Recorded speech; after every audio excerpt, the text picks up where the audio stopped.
জোড়া কলা একসাথে খেলে কি যমজ সন্তান হয়? না, যমজ সন্তান হওয়া সম্পূর্ণ আল্লাহর দান। সন্তান হলে কি রিজিক কমে যায়? না, প্রতিটি সন্তান তার রিজিক নিয়ে আসে। সন্তান দেরিতে হওয়া কি বদনজরের ফল?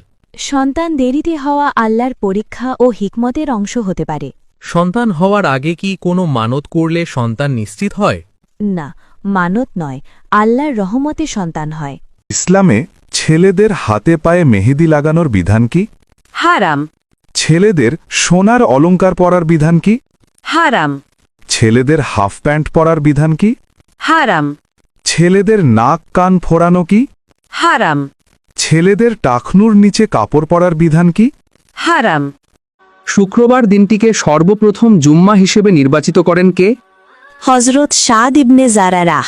নামাজ না পড়া কোন ধরনের গুনাহ? কবিরা গুনাহ। কিয়ামতের দিন সর্বপ্রথম কিসের হিসাব হবে? নামাজের।